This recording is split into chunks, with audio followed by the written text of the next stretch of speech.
비룡 2부의 스포일러 리뷰입니다. 상단 카드를 누르시고 1부 리뷰 선시청 후에 이 영상을 감상해주세요.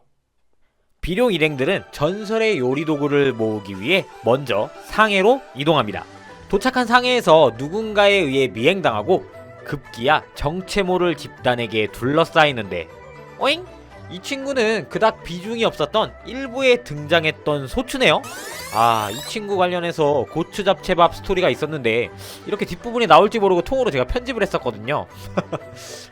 간단히 소개하자면 양천주가에서 함께 요리를 배웠던 친구입니다. 이 친구는 원래 아버지가 상해에서 식당을 운영하시고 있었고 대를 물려받기 위해 양천주가에서 수련을 하다가 비룡과 만나 인연을 만든 적이 있었죠. 그때 갑자기 등장하는 암흑요리계. 소추의 아버지를 포함 상해에서 식당을 운영 중인 주요 인사들을 납치했으니 전설의 조리도구 지도를 가지고 4대4 요리 배틀을 할 요리인을 선발해오라 이야기합니다. 비룡은 소추를 포함 넷이 요리 경연을 하러 나가자 하지만 첨봉과 일석은 아직 소추의 요리 실력은 비룡만 알고 있지 않냐며 자신들을 인정하게 만들어 달라 합니다.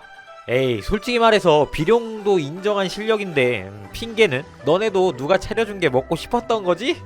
소추는 상어 지느러미를 이용한 소세지를 만들어주고 합격점을 받습니다.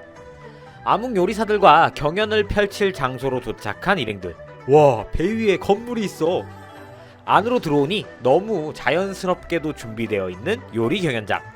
상해 요리계에서 전설의 조리도구의 행방을 알 수 있는 암호서를 자신들에게 주지 않으니 요즘 잘나가는 비룡 일행들과 시합해 그 암호서를 받아내겠다는 이유로 이런 자리를 마련했다 합니다. 어쨌든 정정당당하게 승부해가지고 가겠다는 거 아니야? 존나 착한데? 제1대결 스프 요리 대결이 시작됩니다. 비룡팀에선 소추, 암흑요리사는 오른손이 믹서기로 되어 있는 이 도깨비 방망이 아저씨. 그리고 상해의 이름난 유지들이 해당 경연의 심사를 담당합니다. 부러워 심사위원들. 이 믹서기 아저씨 닭을 손질하는데 존디 멋있어. 소추는 자라로 승부를 보려 합니다.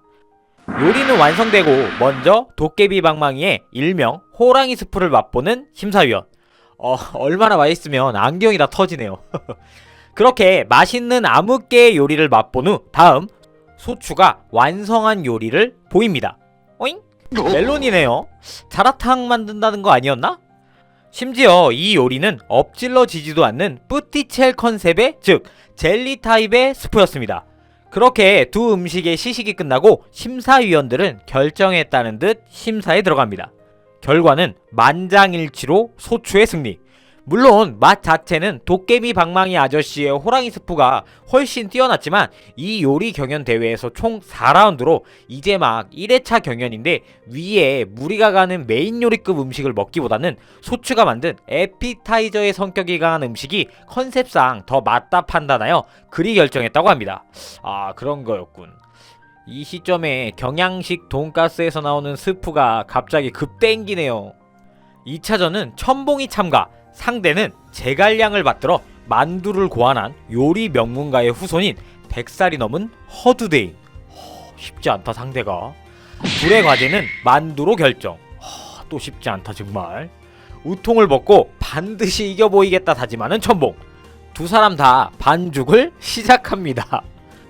허두대인은 1600년 전부터 대대로 내려오는 궁극의 효모를 사용해 만두를 만들고 봉이는 소고기를 이용한 만두를 완성.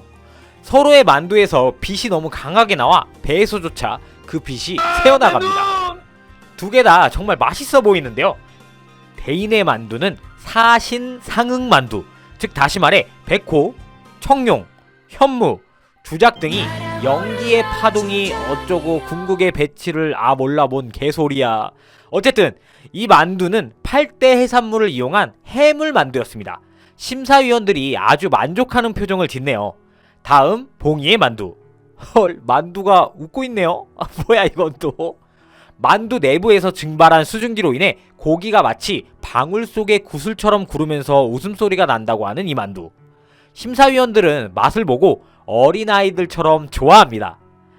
제2차전의 승자는 심사위원들은 어느 누구 쪽도 표를 들어주지 않고 옛날 무기상인의 창과 방패를 예로 들으며 우열을 가릴 수 없는 승부였기에 무승부로 심사평을 마칩니다. 이걸 인정할 수 없었던 첨봉과 대인. 두 사람은 서로의 만두를 맛보며 서로를 인정합니다. 그렇게 대인은 100년 동안 우물안 개구리처럼 살아온 자신이 창피하다며 100살을 넘었지만 다시 전국을 돌아다니며 요리 수행을 하겠다고 퇴장. 근데 맞아요. 배움과 공부에는 나이 뭐 그런 거 필요 없지. 이어지는 3차전 일석과 해조의 경기가 시작됩니다. 근데 이 해조라는 역해 일석과 마찬가지로 똑같은 칠성도를 가지고 있네요. 짭칠성도인 줄 알았던 일성은 해조가 철갑상어를 잡아 배를 갈라 캐비어를 빼내고 다시 헤엄치게 하는 걸 보고 진짜 예리한 칼날을 지닌 칠성도가 분명한 것임을 인지합니다. 이때 해조는 일석의 비밀에 대한 썰을 풀기 시작합니다. 과거 일석은 칼이라면 명인이라 불리우는 명도공을 찾아가 칠성도를 의뢰했고 너무나 마음에 들어 흡족한 칠성도를 받은 일석은 이 세상에 이와 똑같은 칼은 있어서는 안 된다는 뜻에서 그 명도공을 죽인 과거가 있었어요. 인성보소. 정신을 차린 일석은 암흑요리개가 자신을 그렇게 무서운 사람으로 변모시켰다고 생각해 탈출을 감행했던 것이었어요. 아니 어디서 지 합리화를 새끼가. 일석은 멘탈이 나가고 전의를 상실합니다. 그때 비룡의 정신 차렷! 주탱이를 쳐맞고 정신을 차립니다. 다시 승부로 돌아와서 심사위원들은 상하이계로 요리하라 명합니다. 시작되는 요리 대결. 해조는 요리는 하다 말고 갑자기 심사위원들에게 우리나라에선 삭제된 그 장면을 연출합니다. ここ触っちゃダメ。ごめん、つい手が滑っちゃった。こっちにもう一杯か。おい、こっちもだ。こういうサービスもねえとな。おめえって結構愛嬌もあるじゃねえか。 이때 해조가 심사위원들에게 부탁하는 청은 두 가지. 첫 번째, 자기 요리를 먼저 맛보기. 두 번째, 자기 요리를 전부 다 먹어주기였고, 그렇게 두 사람 다 요리를 마무리 짓고 심사를 받습니다. 먼저 여자의 요리를 맛본 사람들. 큰 문제 없이 맛있게 음식을 맛봅니다. 그 후 일석의 음식을 맛보는데 어디서 이딴 쓰레기 같은 음식을 만들었냐며 호통칩니다. 오잉? 빠르게 상하이계 대결은 해조의 승리로 마무리. 비룡과 일행들은 도저히 납득이 안 간다며 해조가 만든 요리를 맛봅니다. 역시나 바로 그 이유를 찾아내는 비룡. 이 스프에는 개 껍질을 이용 보통 맛에 몇 배나 더 농후하게 녹여낸 진짜 진한 맛의 스프였고, 강한 맛을 먼저 먹은 심사위원들의 입엔 혀의 감각이 둔해져서 상대적으로 일석의 음식이 맛이 없게 느껴졌던 것이었어요. 비열한 방법을 이용했지만 어쨌든 결과는 달라지지 않고 해조의 승으로 마무리됩니다. 칠성도가 두 세트인 이유. 사실 그 명도공은 당시에 죽지 않았던 것이었어요. 장인들은 자신이 한 작업 중 만족도가 높은 작업물들은 한 세트를 더 만들어 소장하고 있었고, 약간 그런 느낌 있잖아요. 피규어 전시용과 보관용 이렇게. 절벽에서 떨어졌던 명도공에게 의식만 회복할 수 있게끔 해조가 치료해줬고, 약을 먹여 나머지 한 세트가 어디 있는지 불개한 후 진짜로 죽인 건 이 여자였던 거죠. 명도공이 무슨 잘못이야. 너무 고통을 많이 받았는데? 슬퍼. 진실을 알게 된 일석과 해조는 칠성도로 다투기 시작합니다. 그때 등장하는 명도공의 귀신. 귀신은 일석에게 요리 이외의 용도로 칠성도를 사용하지 말라며 일석의 마음을 이해하고 용서하니 자신이 만들어준 칠성도로 많은 사람들에게 맛있는 요리로서 화답하라 합니다. 그와 동시에 해조의 칠성도가 다 터지고 망가져 칠성도는 일석만의 고유 아이템이 됩니다. 현재 스코어 1승 1무 1패. 드디어 마지막 주자 비룡이 나섭니다. 상대는 아도겐 형! 형이 왜 거기서 나와? 흑화의 암흑요리개로 몸담고 있었구만. 둘은 일정과 마찬가지로 두부로 승부를 보기로 합니다. 두부 삼중주라는 음식을 선보이는 장풍. 비룡은 두부 틀채로 완성했다며 가지고 올라가네요. 두부 틀을 제거하고 밑에 깔려있는 나뭇잎을 빼니 갑자기 두부가 잘리기 시작하고 팬더 마파 두부가 완성됩니다. 비룡의 마파 두부를 먼저 맛보는 심사위원. 심사위원들 표정 무엇? 이번엔 장풍의 요리를 맛봅니다.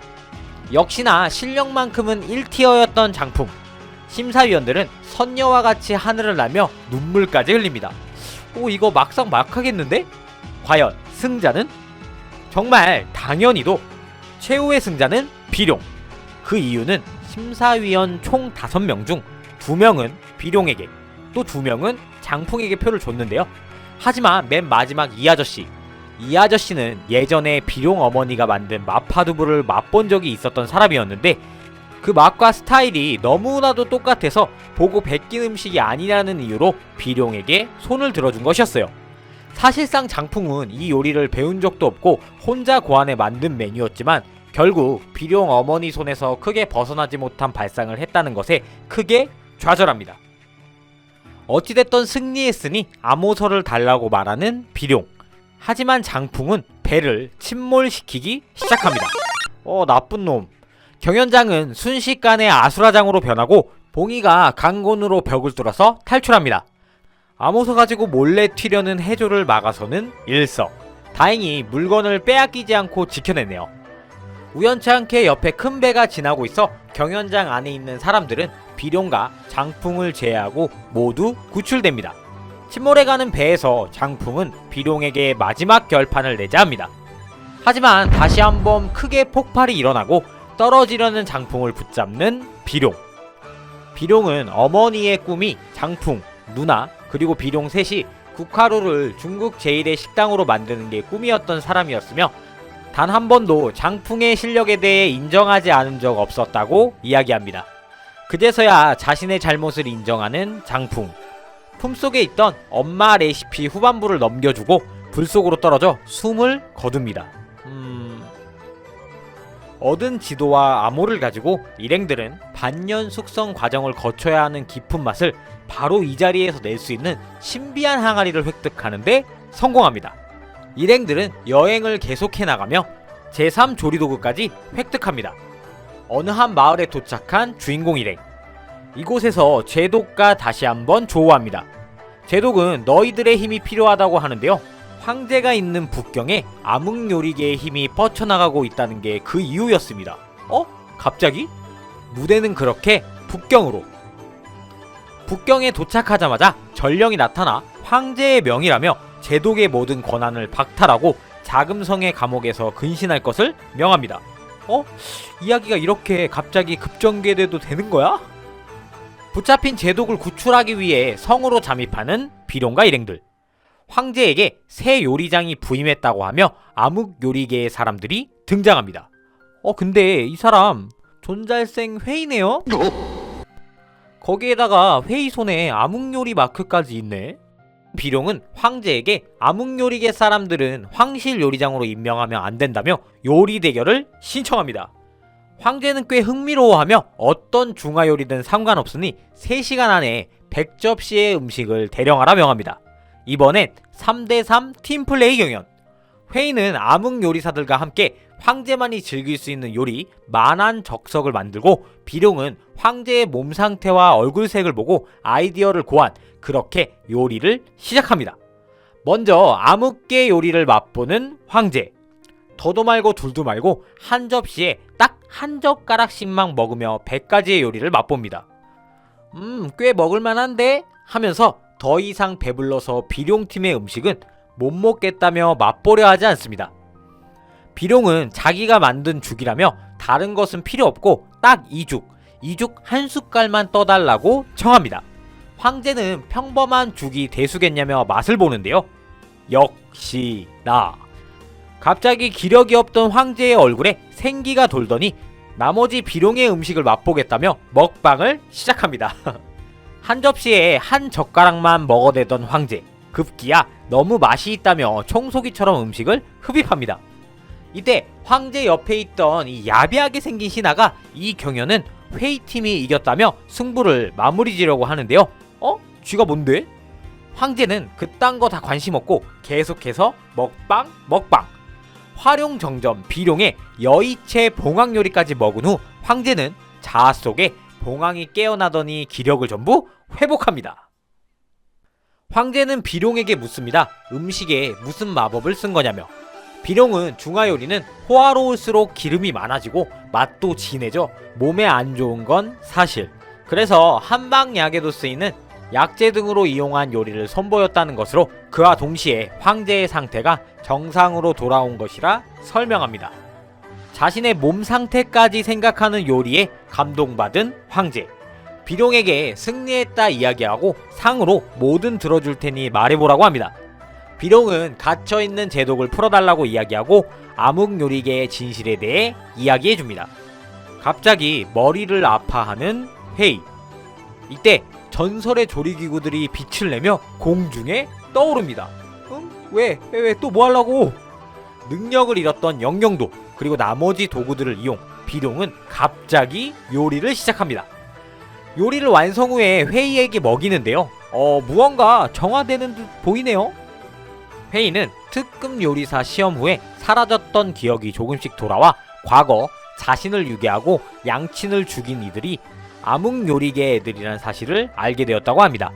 원수를 갚기 위해 그들에게 잠입했지만 금방 발각되어 버렸고 이들은 어떤 약을 이용해 회의를 조종, 특급 요리사라는 타이틀을 이용해 황실에 들어가기 위한 작전을 펼쳤던 것. 그리고 그 중심에는 이 비열한 신하가 있었던 것이었어요. 진실이 모두 밝혀진 그 순간 황제는 비룡에게 앞으로 궁중대 요리사가 될 것을 명합니다. 하지만 비룡은 친구들과 함께 남아있는 전설의 조리도구를 모아 암흑요리계와 맞서야 한다고 합니다. 황제는 조금 아쉽지만 그래도 비룡의 뜻대로 하라고 하며 비룡을 응원해줍니다. 그렇게 회의를 포함한 4인조가 된 중화요리 어벤져스. 만리장성과 미령의 얼굴을 보여주며 이렇게 요리왕 비룡은 뒤에 뭐가 더 있을 것 같은데 이렇게 떡밥 회수는 개나 저버릇이게 정말 아쉬운 급 엔딩을 맞이하게 됩니다. 1999년 KBS에서 정식으로 수입해 방영되었던 요리왕 비룡 원제 신중화일미는 8, 90년대 TV 앞에서 시간을 보낸 세대라면 누구나 알고 있을 정도의 정말 유명한 애니메이션입니다. 만화, 코믹스가 원작인 이 작품은 배경이 배경이니만큼 중화권에서는 드래곤볼과 어깨를 나란히 할 정도의 인기가 많은 작품이기도 합니다. 현재 요리왕 비룡은 리메이크도 발매, 요리왕 비룡 더 마스터라는 제목으로 수입돼 작품에 대한 평은 뭐 그렇게 좋지 않은 건 사실이긴 하지만 추억팔이 컨텐츠로는 정말 훌륭한 작품이 아닌가 싶기도 하네요. 요리왕 비룡하면 다른 것은 다 필요 없고 진짜 원곡을 초월하는 KBS 오리지널 주제가인 지금 듣고 계신 이 오프닝, 리리카 SOS 오프닝 등으로 유명하신 배연희님께서 불러주셔서 지금까지도 애니 덕후가 아닌 분들에게도 잘 알려진 진짜 띵곡 중에 띵곡이라는 평가를 받고 있는 레전드 곡인 건 여러분들도 인정? 얼마 전 배연희님은 자신의 유튜브 채널을 개설, 요리왕 비룡 오프닝을 비롯한 여러 활동을 보여줄 것을 알리셨습니다. 제 고정댓을 통해 2020년 버전의 요리왕 비룡 주제가 라이브도 꼭 채널 고정해서 들어보실 것을 추천드려요. 그럼 지금까지 얄리의 아재 비디오 얄리였습니다. 배고프다. 오늘 저녁은 뭐 먹지?